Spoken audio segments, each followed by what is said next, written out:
My name is Emma Harrison, or at least it used to be. The life I thought I was living, the marriage I cherished, was a meticulous, calculated performance, and my husband was the lead actor, the writer, and the director. This isn't a story about a simple affair. This is the story of a systemic, codified conspiracy, a literal manual for psychological warfare created by my husband and his friends to manage, manipulate, and gaslight their wives.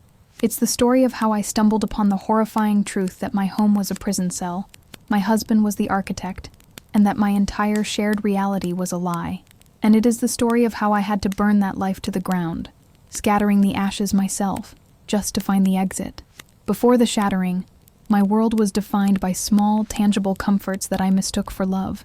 The specific heavy sound of Tyler's keys hitting the oak bowl by the door every evening at 6:03 p.m. The scent of the sandalwood soap he used, a smell I associated with safety and home. The comforting, proprietary weight of his arm draped over my waist as we slept, a gesture I believed was protective. Our easy, shared laughter over terrible movies, the weekend rhythms of brunch and errands, the future we planned over glasses of wine. I built my identity around being his wife, his partner. I was a trusting idealist, and my loyalty, my unwavering belief in him, was my core strength. I now know that my strength was his greatest weapon. My goodness was the vulnerability he exploited. When he started working late, the stress from the firm became a third person in our marriage, a demanding ghost I was expected to accommodate. I'd rub his tense shoulders, listening to him vent about impossible clients and brutal deadlines, feeling a surge of protective pride. I wanted to carry his burden. I believed the late night at work stories, the distracted dinners, the urgent phone calls he had to take in the garage. My belief in us was a fortress. I never realized I was the one under siege, and the enemy was already inside. The end of my world began with something painfully mundane. Tyler had fallen asleep on the sofa, his laptop precariously balanced on the armrest. He was smiling faintly in his sleep, a detail that would later twist in my gut like a knife. A notification chimed. I leaned over, intending only to close the laptop so it wouldn't fall. It wasn't an email. It was a WhatsApp notification on his desktop client, from a group chat I'd never seen. Husband's survival guide. A cold, sharp curiosity, an instinct I didn't know I possessed, pricked at me. My hand felt heavy as I moved the mouse, and the chat history opened. It wasn't a chat. It was a war room. My breath hitched, trapped in my chest. I wasn't reading messages. I was reading a doctrine. There were threads, rules, and codified procedures. And then pinned to the top of the chat, I saw the file. The manual V4 PDF. My click was automatic, detached. I opened it. It was a literal manual for deceit, dozens of pages long. Rule 17. Emotional distancing is a red flag. If suspicion is high, counter with manufactured vulnerability, e.g., discuss work stress. Rule 23. If your wife suspects, increase affection, do not withdraw. Control the narrative. It was a comprehensive, step-by-step playbook for manipulation, for gaslighting, for creating coordinated alibis. And its primary author was my husband, Tyler. I scrolled, my blood turning to ice water, my extremities numb. I saw the names of his friends, the husbands of my friends, all active participants. Ed, his best man. And then, I saw my own name. It was a subfolder directory, linked in the manual's appendix. Project EMA. I opened it. It was a contingency plan, a collection of my emotional text messages, private emails I'd sent to my sister, meticulous notes on my insecurities, a pre-written narrative designed to paint me as unstable, paranoid, and crazy should I ever get too close to the truth. This wasn't just about covering up affairs. This was a plan for my complete psychological annihilation. The sound of his breathing, the soft, rhythmic inhale and exhale from the sofa, suddenly became a roaring, monstrous sound in the otherwise silent room. The man I loved, the man I had built my life with, did not exist. He was a character. Every I love you, every shared memory, every kindness, was instantly reframed as a cold, calculated move from the manual. The shatter was not a loud explosion. It was a perfect, silent vacuum. The love I felt for him didn't just die. It was revealed to have been a ghost, a hallucination he had curated. In that instant, I felt the profound, chilling finality of being utterly and completely alone. Any other woman would have screamed. Any other woman would have thrown the laptop at his sleeping head, demanded answers, succumbed to the hysteria they had planned for. But the manual had prepared me for that. Rule 31. The confrontation. Expect hysteria. Deny. Deflect.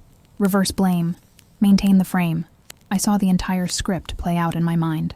I saw his next 10 moves. And in that cold, dead moment, I refused to play my part. My hand was steady as I closed the laptop. I had just expelled myself from my own marriage. I would play the loving, unsuspecting wife. I would smile, and I would begin. The next morning, he kissed me goodbye before work. The touch of his lips on my skin felt like a spider, cold and invasive. I smiled back, a perfect, hollow mask. "Have a good day at work, honey," I said. The words tasted like ash. As the front door clicked shut, the silence of the house was different. It was no longer my sanctuary. It was a cold, hostile territory. I was an operative, and my home was the war zone. My old life was gone, buried in the digital pages of a PDF. The long, terrifying journey of dismantling his and finding out who I was without him had just begun. The first few weeks were a descent into a waking, suffocating nightmare. I lived a double life with a precision that terrified me. By day, I was the devoted, trusting Emma. I made his favorite dinners. I asked about his stressful job. I initiated affection, playing my part so perfectly it sickened me. By night, I was a digital ghost. I bought a burner phone with cash. I used public Wi-Fi at a library 2 towns over, huddled in my car in the cold, the steering wheel digging into my ribs. The paranoia was a physical thing, a constant low-grade hum under my skin. I was digging, copying files, tracing the edges of this conspiracy, and I was utterly, paralyzingly alone. I barely slept. When I did, I dreamed of the manual, of the cold, calculated text of Project EMA. I lost weight I couldn't afford to lose. My reflection in the mirror was a stranger, eyes wide and haunted, skin pale. Tyler noticed, of course. "You seem stressed, Emma. Is everything okay?" he asked one night, his voice dripping with the manufactured concern straight from Rule 17. The gaslighting was so perfect, so practiced, that for a split second, I questioned my own sanity. Was I the one who was crazy? This was the manual's purpose. I was living inside the trap, and I could feel its teeth beginning to close. I was breaking. I was close to giving up. I was ready to just run, to disappear with the copy of the manual I had secured on an encrypted drive. I felt isolated, a single, terrified voice against a silent, organized fraternity. Then, it came. I had created a new, anonymous email address for my investigation. A message landed in the inbox. No subject line. The body of the email contained only 5 words. "You are not alone. L." My heart stopped. I stared at the screen for what felt like an hour, the cursor blinking. Was it a trick? Was it part of the manual? A new, sophisticated test of my compliance? I took a risk. I replied with a single, cautious question, using a code phrase I'd seen in the manual's administrative section. The response came back instantly, validating my terror and my hope. L was Laura. Her husband, Ed, was Tyler's best friend, his right-hand man, the co-founder of the Survival Guide. We agreed to meet in the one place we would be invisible, a chaotic, loud food court in a suburban mall, miles from our manicured neighborhoods. I saw her before she saw me. She looked just like I felt, exhausted, hunted, but with a hard, brittle fire deep in her eyes. We didn't shake hands. We just sat, 2 refugees from the same insidious war. Laura had been investigating for 6 months longer than I had. She pushed a coffee-stained napkin across the sticky table. On it was a web address, a dark web directory. "It's not just about cheating, Emma," she whispered, her voice tight, barely audible over the din. "The manual is just the introduction. This is a business, a criminal network." The truth was a physical blow. The group wasn't just a support system for liars. It was a criminal enterprise. They were using their combined skills, Tyler in finance, Ed in tech, to run surveillance on business partners, to blackmail competitors, to hide assets in a complex web of offshore accounts. My rock bottom wasn't discovering the infidelity. It was this moment. It was Laura explaining how Project EMA wasn't just a defensive contingency. It was an active file. "They're building a case against you," she said, her eyes locked on mine, devoid of pity, only urgency. "They're planting evidence to frame you for financial fraud at your old job. They're preparing to paint you as unstable, to take everything, to ensure that if you talk, no one will ever believe you." You're not just a victim of a cheating husband, Emma. You are a target. The floor dropped out of the world. This wasn't a marriage ending. This was a war I was already losing. That meeting in the food court changed everything. The panic didn't vanish, but it crystallized. It transformed from a paralyzing fog into a single, cold, hard point of resolve. Laura and I became a two-woman intelligence agency. We weren't just victims. We were strategists. We pooled our resources, our knowledge of our husband's blind spots. We communicated through encrypted drops, leaving USB sticks inside hollowed-out books at the public library. We had one goal, not just to escape, but to expose the entire network. To do that, we needed more than the manual. We needed the criminal evidence. We needed the real files. We decided to leak the manual first. We sent it anonymously to an investigative journalist, Daniel Cooper, a man known for digging into complex financial crimes. It was a calculated move, a gambit. We wanted to shake the nest, to see how Tyler and the group would react, to gauge their defensiveness. The story dropped on a Tuesday. It was a local scandal, but it was explosive. The Suburban Husbands Club, the headline screamed. A modern manual for deceit. It was enough. The nest was profoundly, violently shaken, and the hornets came out. I was at home when Tyler returned that night. The story was all over the local news. He knew I had found the manual. I knew he knew. The air in our home was thick, static, unbreathable. He walked into the kitchen, his face not angry but cold, utterly, terrifyingly cold. The loving husband performance was over. The mask was not just off, it was shattered. "You did this," he stated. It wasn't a question. He didn't yell. He smiled, a thin reptilian smile that didn't touch his eyes. "You think you're smart, Emma? You think you've won something? You just signed your own death warrant."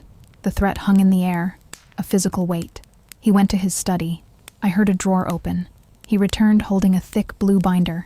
He dropped it on the kitchen island. The thud was a gavel strike. "Project EMA," he said, his voice calm, conversational. "You think your little journalist friend will believe you? I've been documenting your instability for 2 years. Your text to your sister about your anxiety, a recording of you crying after your mother's funeral, faked emails from your old boss about your erratic behavior. You're the crazy wife, Emma. You're the liar. You have nothing. I have everything." He was right. He had used the manual perfectly. He had preemptively, methodically destroyed my credibility. That was the final symbolic break. The man I had loved, the man I had mourned, was gone. He was replaced by this cold-blooded strategist, this monster. I knew I couldn't stay another second. That night, I waited. I waited until I heard the deep, even breathing of his sleep, a sound that had once brought me comfort, now the signal for my escape. I had been preparing for this. I had a go bag with cash, a new ID, and the burner phone hidden in the garage. But I needed the rest of it. I needed the core data. I crept into his study, my heart a painful drum against my ribs.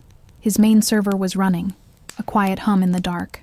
Laura had given me a drive cloner, a small black device. I plugged it in.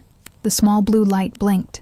The progress bar on the cloner's tiny screen was agonizingly slow. 10%, 20%. Every creak of the house was a gunshot. Every shift of the floorboards was a footstep. 70%. I heard him stir upstairs. A cough. I froze, my body rigid, not daring to breathe. The sound of bed springs. 90%. He was walking. He was in the hallway. 98%. 100%. Clone complete. I ripped the hard drive from the port, shoved it into my pocket, and slipped out the back door into the freezing night. I didn't take my car. I didn't take my wallet, my photos, my life. I just took the drive. I ran, my lungs burning in the cold, damp air, shedding my identity as Emma Harrison, the wife, with every frantic step. I was a fugitive. I was homeless. I was terrified. But as I melted into the suburban shadows, for the first time in my life, I was no longer a target. I was the one holding the weapon. I was finally, truly, fighting back. The next few months were a blur of cheap motels, the smell of industrial disinfectant, and lukewarm coffee from paper cups. I was officially a missing person. Tyler, the grieving husband, had filed a report, painting me as an unstable woman who had vanished, a danger to herself. He controlled the narrative, just as he planned. I met up with Daniel Cooper, the journalist, in a noisy diner. I slid the hard drive across the table. He plugged it into his laptop. His face, skeptical at first, went pale as he saw the real evidence, the offshore accounts, the blackmail videos, the systemic criminal enterprise. "This isn't just a local story, Emma," he said, his voice low. "This is federal." We began to work, Daniel, myself, and a small, trusted team he assembled. But Tyler and the group were always one step ahead. They were powerful, connected. They launched their smear campaign, just as the manual dictated. They leaked the fake Project EMA documents to rival press outlets. Stories appeared online painting me as a vindictive, scorned wife, a fantasist, mentally unhinged.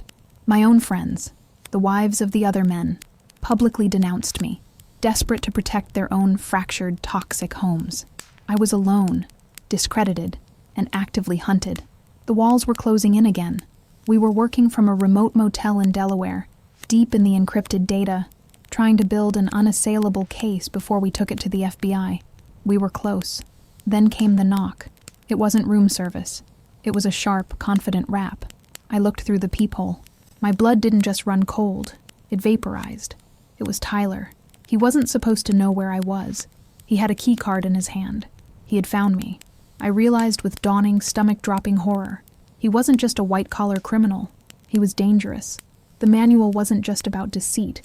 It was about control, absolute, and at any cost. Daniel and I barely made it out. I jammed the flimsy deadbolt as Tyler swiped the card. "Emma, I know you're in there. Stop this nonsense." His voice was calm, paternal, terrifying. We jammed the door with a chair and went out the bathroom window, dropping one story onto the cracked pavement of the parking lot. We ran to Daniel's car as Tyler and Ed burst from the room, shouting our names. We sped away, tires squealing on the asphalt. The chase was real. This was no longer a legal battle. It was a physical one. They had proven they would stop at nothing. Daniel had one last contingency, a safe house, a remote cabin in upstate New York, owned by an ex-journalist colleague, completely off-grid, with its own satellite internet. We brought in a tech expert from Daniel's team, a woman named Sarah, to help us decrypt the final, most heavily protected files on Tyler's server, the master ledger. We knew we were running out of time. The atmosphere in the cabin was thick with tension, the smell of stale coffee, adrenaline, and damp wood. We were huddled around monitors, the hum of the servers the only sound in the deep wilderness. Sarah was a genius, a digital warrior. "He's good," she murmured, her fingers flying across the keyboard. "He has a dead man's switch set to wipe the entire server farm if he's arrested or if the system detects a breach. But I think I can reverse it. I can build our own dead man's switch. If they find us, if we're compromised, we hit this one key." She pointed to the enter key. "It doesn't wipe.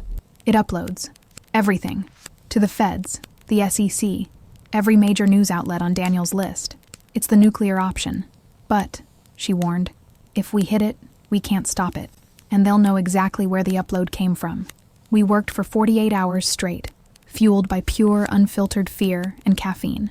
And then, we found it. The key. The smoking gun. It wasn't just Project EMA. It was Project Laura, Project Jessica, Project Anna. He had a file on every wife in the group. He had detailed systematic plans to psychologically destroy dozens of women, to take their children, to leave them penniless and broken, all to protect the network. He wasn't just my monster. He was a monster for all of them. "We have it," Daniel breathed, his face grim. "We have it all." It was the moment of victory, and it lasted for about 10 seconds. That's when we heard the sound. Not a car on the gravel road. It was the sound of something crashing through the woods. 2 black SUVs plowing through the underbrush like tanks, their headlights cutting through the trees. They hadn't bothered with subtlety. Tyler, Ed, and men I didn't recognize. Men who did not look like financial analysts.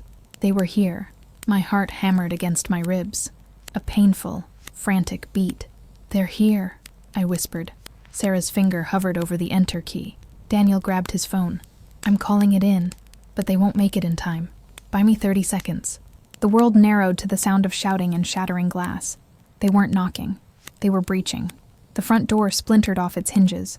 Daniel ran to the main room, a desperate, futile attempt to buy us time.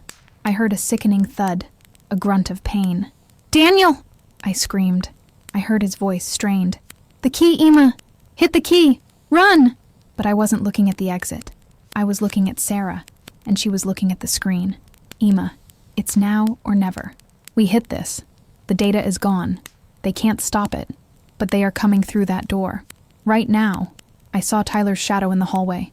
He was shouting my name. A guttural, furious sound. Emma, it's over. Give me the drive. He still thought it was about the physical drive. He didn't know about the server, about the upload, about the dead man's switch. I looked at Sarah. I looked at the enter key. This was the choice.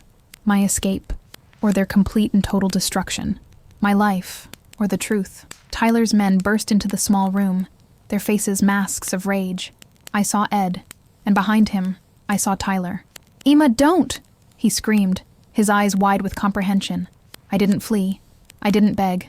I looked him dead in the eye, and I hit the enter key. The screen lit up with green text. Upload initiated, irreversible.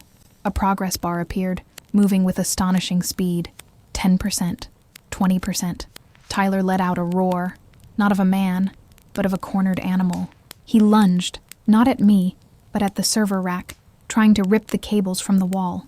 But it was too late. It was all wireless, bouncing to a dozen proxies. 50%. One of the men grabbed me, spinning me around. Sarah was grabbed too. 70%. Daniel was on the floor in the other room, bleeding from his head but conscious. I saw him smile, a bloody grin. 90%. 100%. Upload complete. The sound that came next wasn't from Tyler's men. It was the piercing wail of sirens. Dozens of them, closing in, screaming through the trees.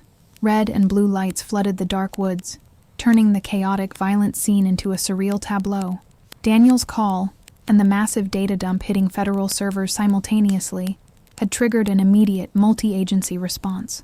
Federal agents in tactical gear swarmed the cabin, weapons drawn, shouting. The men holding me and Sarah dropped their arms instantly, hands raised. It was over. The data leak was total, unstoppable, and instantly corroborated. Tyler and Ed didn't say a word. They just watched, their faces ashen, as agents cuffed them and read them their rights. I was vindicated, but the victory was bitter, metallic, cold. I found myself sitting in the back of an ambulance, wrapped in a coarse wool shock blanket, the scratchy fibers digging into my chin. I had lost everything. My home, my past, my name, my entire belief in the fundamental goodness of intimacy. I had won, but I was left with nothing but the scorched earth ashes of the life I had so meticulously and so naively built. Daniel was being treated for a concussion and a broken rib, but he gave me a weak thumbs up from his own ambulance. Laura, who had been in a separate safe house, was secure. The network was obliterated, undone by their own meticulous, arrogant records. The arrests were national news. The husband's manual, the suburban Svengalis. My name, Emma Harrison, was cleared. In fact, I was hailed as a hero, a whistleblower, but the public praise felt hollow, a noise from a world I no longer belonged to. The first calls came to my lawyer, who was now my gatekeeper. It was the chorus of cowards, the other wives, the women who had publicly denounced me, who had chosen their comfortable lies over the devastating truth. Now, their husbands were facing federal charges, their assets frozen, their perfect lives imploding. They called, weeping. Emma, I'm so sorry. I didn't know. Can you help me? What should I do? I listened to their pleas, their frantic, self-serving apologies. They weren't sorry for betraying me. They were terrified of losing their lifestyles. They wanted my help, my guidance, my absolution. They wanted me to fix what they had willingly ignored. I felt nothing. Not anger, not pity, just a vast, cold, empty indifference. I can't help you, I told each one, my voice flat, calm, unrecognizable. You made your choice. You chose to believe the manual, even when you knew it was a lie. You chose your comfort. Now you have to live with the consequences of it. I instructed my lawyer to block all their numbers. They were ghosts from a life that was dead and buried. Then came the calls from my own family, my parents, my brother. During the smear campaign, they had kept their distance. They had worried about my stability. They had quietly, cautiously suggested I should just reconcile with Tyler, that I was overreacting, that all men lie. They had, in their cowardice, believed the Project EMA narrative, or at least found it a convenient shield for their inaction. Now, with my face on the news as a victim and a hero, they called. voices brimming with false pride. "Emma, honey, we're so proud of you. We knew you were strong. When are you coming home?" Home. The word was a bitter joke. I let my mother talk, her voice high and strained with a desperate, false enthusiasm. She was trying to rewrite history, to smooth over the chasm of their abandonment with platitudes. "We're just so glad our girl is okay," she chirped. Our girl. The possessiveness of it, the audacity, finally broke my silence. "I'm not your girl," I said, the words sharp and clear as glass. "When I was a fugitive, when I was being hunted, when my husband was successfully painting me as insane, you believed him. Or worse, you were too cowardly to stand by me. You don't get to be proud now. We are not family." I hung up the phone. The silence that followed was the sound of a final, heavy chain breaking. The last ghost came months later. The trials had begun, and the evidence was overwhelming. It was a letter, smuggled out of the federal detention center from Tyler. My hands didn't even shake as I opened it. It wasn't a letter of rage. It was worse. It was a letter of manipulation. One last, desperate attempt to use the manual's principles. He wrote of our shared memories, of the good times. He claimed he was a different man, that prison had shown him the truth. He said he was sick when he did it, that the manual was a sickness, an addiction. He begged for one thing. "Please, Emma, for what we once had. Testify for me. Ask for leniency. Tell them about the man I used to be. I did something I didn't expect. I agreed to visit him. I needed to see him, not for him, but for me. I needed to confirm that the ghost was truly dead." I walked into the prison visiting room, no longer the trembling victim from the kitchen. I wore a simple black dress. I was healthy.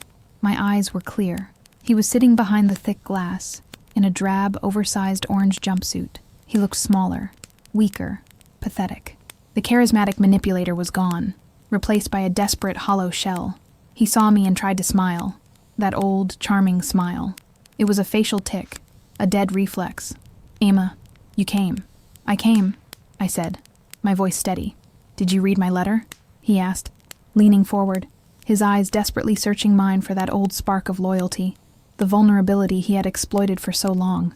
"I meant every word, Emma. I loved you. I got lost. Ed, the group. It was a game that went too far. But the love, Emma, that was real. You know it was. Please, don't let them take the rest of my life. I'm begging you. Forgive me." He placed his hand on the glass, a practiced gesture of connection, waiting for me to place mine opposite it. The performance was flawless, even in defeat. I looked at his hand on the glass. I thought about the cold nights in the car, the terror in the motel, the Project EMA file. I thought about the man who smiled in his sleep as he planned my psychological destruction, and I felt it. The most profound, beautiful, perfect piece of absolute indifference. "No," I said. He blinked. No, I won't testify for you, and I don't forgive you." He started to speak, but I cut him off. Forgiveness implies there's something left to salvage. There isn't. The love wasn't real, Tyler. It was just your best performance. You aren't sick. You are a predator. You just finally ran out of prey. I stood up. "Goodbye, Tyler." His face crumpled. I didn't look back. My new life is quiet. I live in a city by the ocean, a place where no one knows the name Emma Harrison. My name is Anna now. I work a simple job at a local bookstore. I have a small apartment that smells like old books, salt air, and lemon tea. It's not a grand life. It's not a life of wealth or power, but it is mine. Every piece of furniture, every book on the shelf, was chosen by me, paid for by me. I no longer live in a performance. The silence in my apartment isn't the silence of a war zone. It's the silence of peace. Sometimes I'll be walking on the beach, and the feeling of freedom is so overwhelming, so total, it almost brings me to my knees. It's not happiness, not the giddy, naive kind I used to chase. It's something more durable. It's sovereignty. It's the unshakable knowledge that my mind is my own, that the reality I experience is the true one. I lost my husband, my home, my past, and my belief in trust. But I found myself. I discovered that my own self-respect was infinitely more valuable than any toxic forgiveness or reconciliation. I survived the manual. I wrote my own ending. I heard from Daniel a few weeks ago. He's a friend now, a real one. The trials are all over. Tyler was sentenced to 40 years for racketeering, conspiracy, and a host of other charges.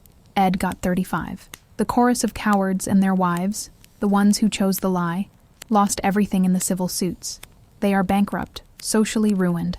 Daniel asked me how I felt about it, about Tyler's sentence. I thought about it for a moment, watching the tide come in. I don't feel anything at all, I told him. And it was the absolute truth. They are ghosts. And I am on a train, heading towards a future I will build with my own 2 hands. I am alone, and I am finally, completely free.